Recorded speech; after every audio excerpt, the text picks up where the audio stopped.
Nah cuman repoti, yaitu tadi itu Mas Rokib 60-70% Tidak mengenal. tidak mengenal caleg. Menurut pendapat sampean ya Mas Rokib?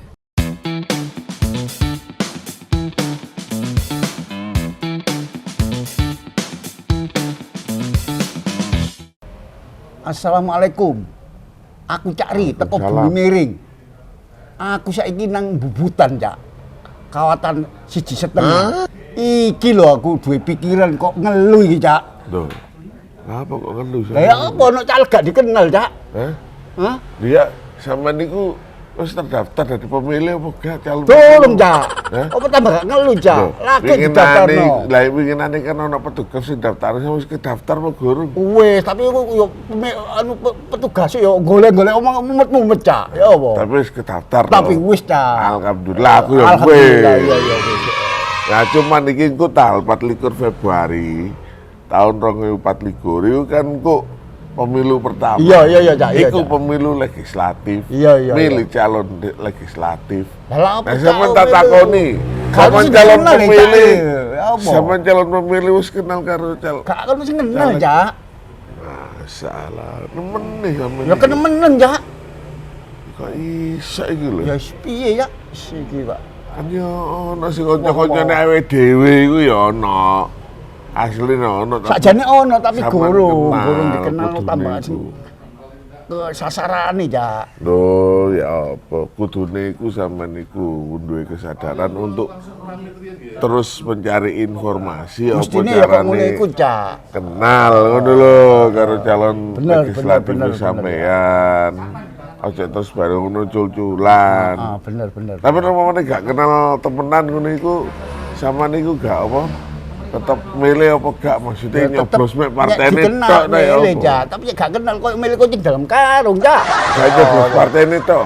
Nyoblos partene tok ae, Cak. Wong gak kenal kok. Oh, yang ini iki. Tapi yo sakjane yo sah ya. Ya sah ya Milih aturane. nyoblos partai ini sakjane yo sah. Iki sama nyekeli apa iku mungkin? Enggak, Cak, sange garu-garu pun gak oleh, Cak. Gak perlu yo ngono, Cak. Wah, Tak pratekno. Gatel kan yo gak apa-apa, Cak. Oh. Wah, lare. Ngono ri kupingmu, rungokno kupingmu. Karo ngono, Le. Terus ya apa nek umpamane nyoblos partai ini iku saya ngene ya, ono sing mestilahkan timbangane gak kenal kalau partai ini lebih baik gak kenal karo caleg lebih baik kenal nyoblos partai ini. Iku akhirnya ono sing memunculkan opini ya apa lho umpamane pileg meniku pemilihan legislatif meniku sistemnya ketutup. Nek ketutup iku mek nyoblos partai ini tok. Iya ngono iku. Nek terbuka ya apa iso nyoblos sak caleke. Nah, iki ade kan bingung ya. Tambah bingung mana, Pak? Buyar bintang 7 ngene iki. Kan timbangane bingung kae dirungono. Iya. Opini ini teko pengamat politik Universitas Sriwijaya. Iya, tak rungono ya. Surakim Abdul Salam. Ayo dirungono bareng-bareng. Assalamualaikum warahmatullahi wabarakatuh, dulur-dulur Bumi Miring semuanya. Alhamdulillah alamin. Di kesempatan kali ini kita jumpa di podcast on the spot, obrolan miring yang tentu saja akan hadir di channelnya Bumi Miring rutin ya. Setiap beberapa saat kita akan hadirkan perbincangan-perbincangan yang aktual, apakah itu terkait masalah sosial, politik, dan lain sebagainya. Tentunya bersama dengan narasumber peneliti dari Surabaya Survey Center. Siapa lagi kalau bukan Mas Surakim Abdul Salam. Waduh, ini kalau sekarang wartawan ini sudah sangat dikenal. Beliau ini kalau memberikan statement ini elegan, netral, dan tentu saja memberikan pencerahan bagi publik pecinta atau pemerhati politik yang ada di kota Surabaya. Assalamualaikum, Mas. Waalaikumsalam, Gus. Gus. Harus begitu. Gus Buster. Sehat ya, Mas? Alhamdulillah. Ya, untuk kesempatan kali ini kita akan ngobrol tentang caleg ini, Mas Rokib.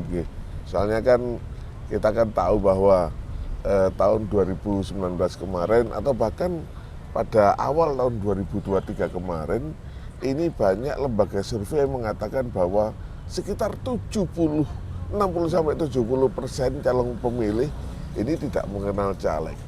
Padahal kemarin tanggal 14 ini kan sudah penutupan pendaftaran caleg ya. Nanti pada bulan Februari tahun 2024 ini pemilu pertama adalah pemilu tentang pemilihan legislatif. Nah itu yang perlu untuk kita berikan pendidikan politik kepada dulur-dulur bumi miring. Ya apa gitu caranya lah umpamanya menyukseskan pemilihan umum gak pilpres tok, tapi yo termasuk pileg barang. Nah cuman repoti yaitu tadi itu Mas Rokib 60 sampai 70% Tidak mengenal. caleg. Menurut pendapat sampean ya Mas Rokib? Jadi kalau kita kembalikan pada esensi awalnya, namanya wakil itu kan bukan goib ya. Oh iya. Wakil itu namanya di mana-mana wakil, pasti yang diwakili mesti kenal. Iya. Rumusnya itu. Heeh. Nah, tapi karena di dalam politik ini sistemnya tidak hanya sekedar apa ya, kenal tidak kenal tadi, banyak yang tidak kenal ya. Akhirnya kemudian saya rasa ada jarak gitu antara siapa yang diwakili dan orang ingin menyampaikan aspirasinya itu sebenarnya ini wakil saya atau enggak sih gitu. Iya.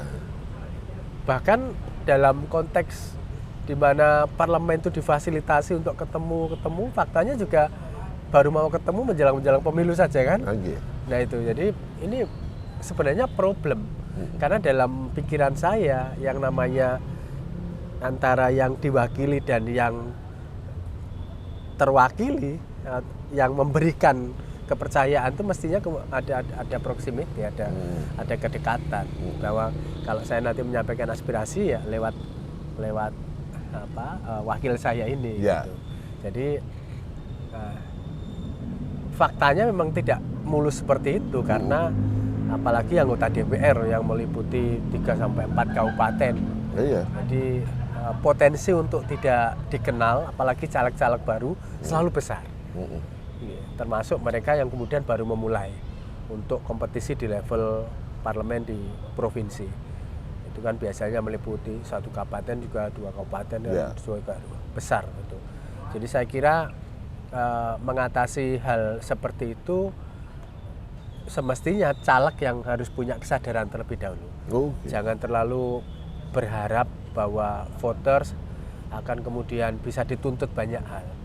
Apalagi sekarang apatisme voters terhadap politik kan juga belum membaik sampai sejauh ini. Walaupun memang tingkat partisipasi masih cukup menjanjikan ya di atas 70%, tapi generasi baru ini yang khususnya milenial, Gen Z ini berbeda dengan pemilu sebelumnya.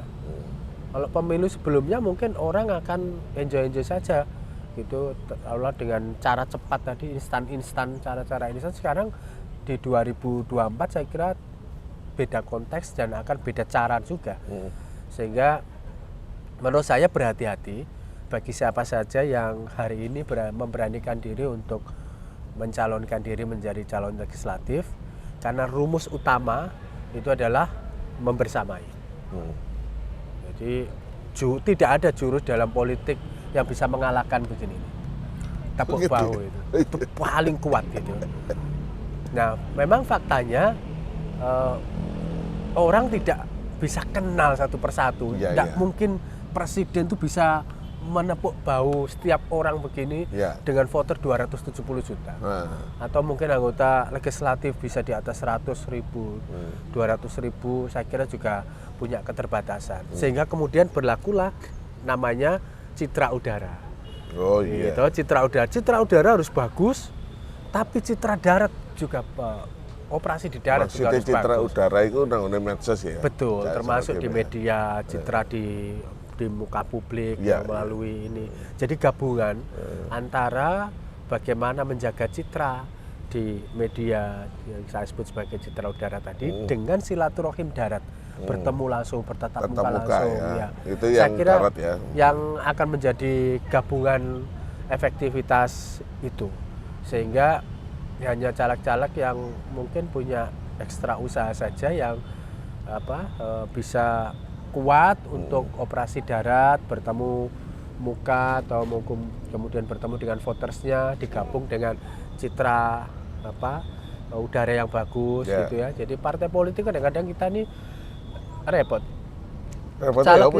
Calegnya kadang bagus tapi citra udaranya mendadak kena tsunami bisa merubah semuanya. Oh iya. Jadi itu yang kemudian membuat perilaku memilih masyarakat kita menjadi susah. Coba diamati saja undecided voter sama swing voter. Itu masih selalu tinggi. Setahun sebelum kita pemilu ini, orang yang belum memutuskan dan yang sudah memutuskan tapi masih potensi berubah, masih di atas 38% pasti. Dan itu yang membuat kenapa kemudian sumbangsih citra udara tadi itu menjadi penting. Berhati-hatilah untuk kemudian tidak terlibat kriminal. Berhati-hatilah untuk tidak melakukan tindakan-tindakan yang sulit diampuni oleh publik. Saya mungkin boleh ya menyampaikan yang tidak terampuni publik. Biasanya kasus korupsi itu akan susah repot. Kedua, kasus perempuan itu juga sulit repot. Jadi tolong dihindari dua hal itu karena itu biasanya kalau masuk ke pengadilan prosesnya panjang dan akan mempengaruhi citra udara tadi. Nah, tapi kalau yang darat saya kira memang harus bertemu, sering banyak menyapa atau dalam rumus kita tadi sering membersamai. Saya pikir cara seperti itulah yang membuat kemudian wakil itu berasa wakil. Nah, masyarakat juga akan merasa bahwa terwakili. Oh iya betul, dia yang memperjuangkan aspirasi kita. Kalau ada masalah apa, saya ngomongnya ke yang saya pilih ini. Nah kalau kita sudah sampai tahapan seperti itu, saya kira kita akan memasuki zona dan fase baru, politik kita lebih berkualitas. Karena memang begini faktanya, tidak ada hal yang strategis di Republik ini kalau mau merubah tanpa lewat mekanisme politik. Jadi sesungguhnya Gus, kita golput pun itu juga rugi kita, ya kan? Karena apa? Kalau golput terus kemudian yang hadir di parlemen-parlemen saya muncul ada doang elek. Iya, nah itu dia. Makanya menurut saya ya kalau bisa tidak golput ya, tapi memilih mereka-mereka yang punya komitmen memperjuangkan kepentingan publik dan masyarakat itu. Sehingga kemudian selektivitas itu menjadi kunci. Ya walaupun toh faktanya sulit, ketika kemudian kita di TPS memilih orang, ya paling tidak masa sih 1-2 kita tidak kenal. Ya, betul. Minimal dari partainya, kemudian hanya fokus, oh orang ini partai ini, terus kemudian kita hanya menyeleksi 7 orang, masa sih salah satunya itu tidak kenal. Saya pikir harapan kita ke sana, Gus. Ini kan kalau kita berbicara tentang calon pemilih ya, beberapa kan terbelah menjadi beberapa orang atau tipikal ya. Yang pertama adalah yang cuek bebek. Mungkin ini kebanyakan arek nom-nom ini biasanya, apa politik itu. Oke, itu kita anukan dulu, kita pikirkan dulu. Tapi ini ada dua yang menjadi fokus kita. Yang pertama adalah ada yang bilang repot-repot gak kenal karo caleg akhirnya nyoblos partai ini. Nah ini calon pemilih yang seperti ini akhirnya kan ditangkap oleh sementara pihak yang menginginkan tahun 2024 besok ini sistem pemilihan umum legislatif menginginkan sistem tertutup. Nah, ya, ini kalau menurut panjenengan apa ini yang menjadi kelebihan dan kekurangan dari masing-masing sistem ini, terbuka dan tertutup? Tentu kalau sistemnya tertutup, partai politik jauh lebih bergembira karena dia bisa menempatkan kader-kader sesuai dengan kontribusi dan sumbangsinya terhadap partai dan bisa mengelimininasi kader-kader mendadak jadi. Itu juga karena kan semua ditentukan oleh partai politik terkait dengan kontribusi, loyalitas dan lain-lain, kan partai yang menentukan. Tapi ya tadi itu akhirnya kemudian keterwakilan partai akan jauh lebih besar daripada keterwakilan voters itu problemnya. Jadi dalam sistem tertutup itu ya maha sempurnalah ketua umum partai politik untuk menentukan siapa kemudian yang akan masukkan ke parlemen gitu. Jadi kayak sistem dulu itu berlaku lagi ya, nomor sepatu dan nomor Enggak ngaruh ya, mungkin berdasarkan urutan ya, Iya, partai urutan. punya prioritas itu. ya, Tapi memang itu akan punya efek baik Heeh. di kaderisasi. ya. Jadi biasanya orang kemudian akan apa ya, istilahnya, wah saya kalau kader mendadak, jangan-jangan nanti saya ditempatkan di buncit gitu. Tapi kalau dalam sistem terbuka, di mana voters itu kemudian menentukan, bisa jadi urutan sepatu tadi bisa jadi kalau kemudian dia populer kan gitu. Tapi ya sekali lagi ini plus minus. Tapi dalam pendapat pribadi saya, supaya kemudian perjalanan sejarah bangsa ini tidak setback ke belakang, Ya. dan trennya juga sedang menuju demokrasi partisipatori, saya pikir sistem terbuka jauh lebih punya manfaat daripada sistem tertutup tadi itu. Jadi saya berharap tentu Mahkamah Konstitusi akan akan lebih cermat lagi untuk melihat kebutuhan negeri ini ke depan, dan saya pikir eranya memang seharusnya lebih berpihak ke sistem terbuka, di mana partai politik juga akan mendapatkan manfaat terkait dengan memilih calon-calon yang lebih fungsional, linier dengan kehendak voter dan masyarakat. Tapi repotnya nih Kak Sirakim. Untuk calon pemilih yang kedua ini, yang tipikalnya adalah yang menginginkan yang terbuka dan mungkin kenal dengan calegnya gitu. Cuman persoalannya adalah nek biasanya nek kenal itu mesti jaluknya akeh macam-macam. Iya, sama nerpinya nyalek berarti duitnya akeh. Aku kira niki. Nah ini kan yang akhirnya menimbulkan potensi adanya money politik. Money politik. Nah menurut sampean ya apa untuk mengatasi ya adanya itu? Ya memang efektivitas money politik di wilayah pedesaan masih tinggi ya, masih di atas 35%-an gitu. Tapi fenomena di perkotaan untuk pemilih urban efektivitasnya kan terus menurun. Gitu. Seperti pilkada kota Surabaya itu bahkan semula yang 19% kan kemudian bisa drop sampai 16%. Artinya sebenarnya tidak seperkasa yang kita bayangkan. Ternyata dari waktu ke waktu kian berkembang jumlahnya, dan itu yang kemudian bisa menekan, bahwa bisa memberi pelajaran pada banyak orang bahwa tidak semuanya bisa dibeli melalui uang ya untuk pemilu. Dan saya kira ini pesan bagus ya untuk siapapun yang sedang mencalonkan diri baik menjadi caleg maupun pilkada, bahwa efektivitas uang itu kian menurun dari waktu ke waktu seiring dengan pertumbuhan pemilih rasional kita. Bayangkan ya, mereka yang memilih uang lalu menghukum tidak memilih yang memberi, itu jauh akan lebih banyak. Ya lama-lama akan membuat kapok para calon yang akan memberi uang, maksudnya gitu. Tapi kalau saya bilang demografi masyarakat kita ini kan pemilihnya masih banyak anut grup, masih banyak yang ikut-ikutan, belum yang rasional tadi, yang masih emosional tradisional. Ya akhirnya kemudian mau tidak mau pertimbangan jalan pintas melalui money politik tetap selalu tinggi. Menyampaikan pesan kepada masyarakat, semisal menerima uang 100.000. 100.000 itu kalau dibagi 5 tahun, itu dibelikan permen satu aja Gus, itu tidak cukup. Tapi siapa yang bisa menyampaikan bahwa, coba hitung itu, duit itu berapa?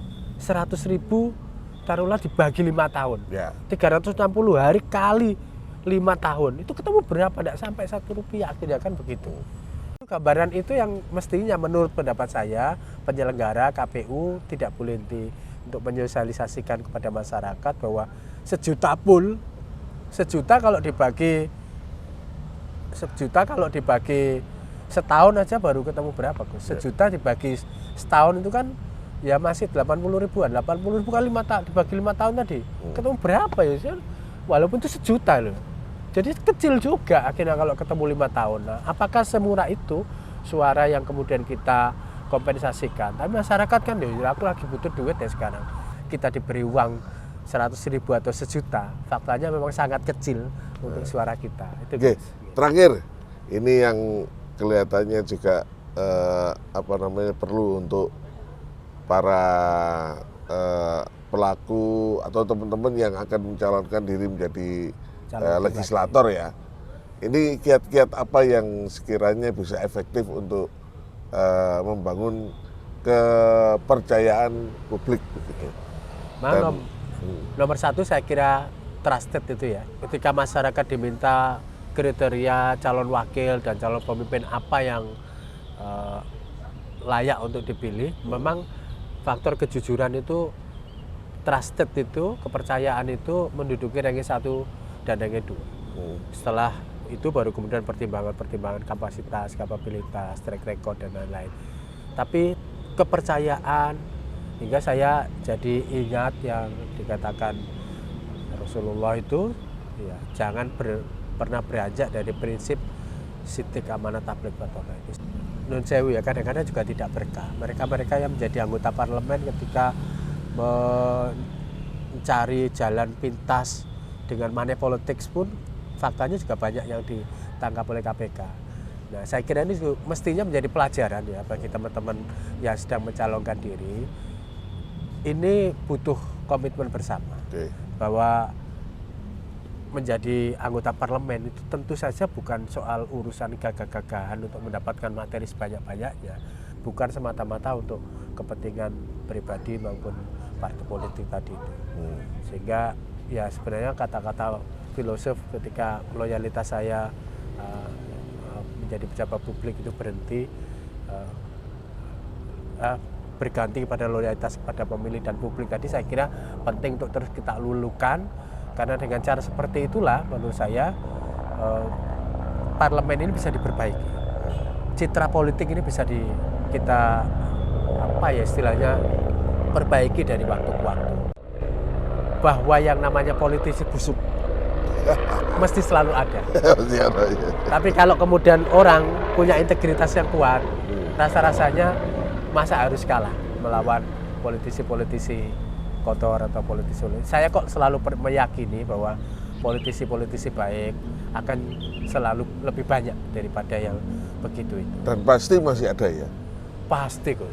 Ya namanya duduk mungkin itu tanda-tanda alam. Jadi tidak bisa kita hilangkan. Nah kalau seandainya mindset itu bisa dibalik seperti itu, rasa-rasanya politik menjadi jalan kebaikan itu kok bukan utopis. Asalkan semua punya komitmen gitu ya. Tapi kalau kemudian orang mencari jalan pintas, orang mencari jalan negatif untuk menjadi anggota parlemen, menyogok penyelenggara untuk mendapatkan suara, dan lain-lain seperti itu, cara-cara seperti itu, ya mana mungkin kita punya harapan anggota-anggota parlemen yang berintegritas, ya susah gitu. Kalau memang komitmen untuk menghasilkan wakil-wakil rakyat yang kuat, saya pikir penyelenggara juga harus ada sumpah integritas. Betul, gitu ya. Betul. Partai-partai juga bila perlu mendorong orang-orang baik untuk kemudian menjadi caleg. Dan voters kita memiliki komitmen untuk memilih mereka-mereka yang punya track record baik yang selama ini menjadi anggota parlemen, untuk kemudian dilanjutkan kembali menghukum mereka-mereka yang tidak punya track record baik, supaya kemudian bisa reflektif menyadari bahwa oh ya ternyata saya tidak berkontribusi apa-apa. Saatnya 5 tahun sekali voters kita punya hak untuk menentukan siapakah orang-orang baik yang akan kita jadikan anggota parlemen. Itu Gus. Nah itu dia dulu-dulu semuanya. Jadi kita harus tetap yakin, tetap optimis.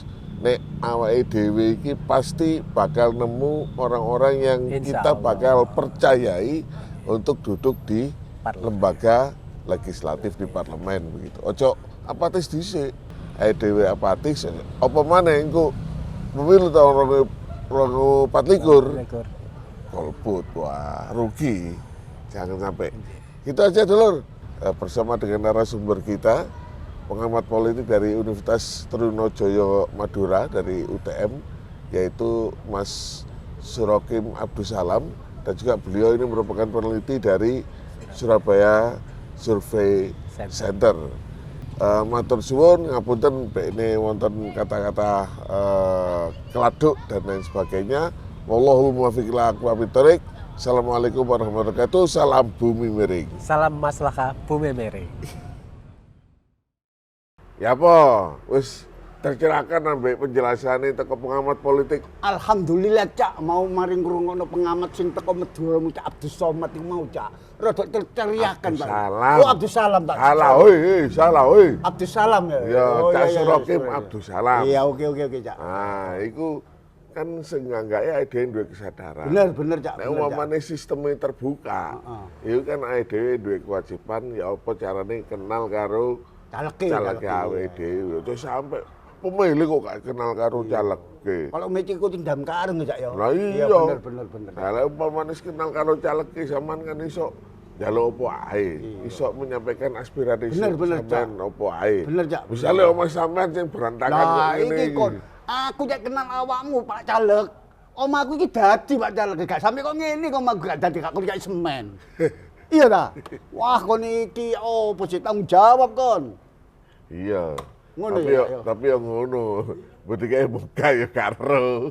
Ya siapa mana Cak wis pokoke awak dhewe wis ngene iki Cak kenal dengan kecerdasan itu mau Cak. Oh, ya wes. Nek janji-janji tok ya kalau kucing iki mau Cak. Ngono ya. Iya. Oh, iya. Sip pokoknya. Sip Cak, sip.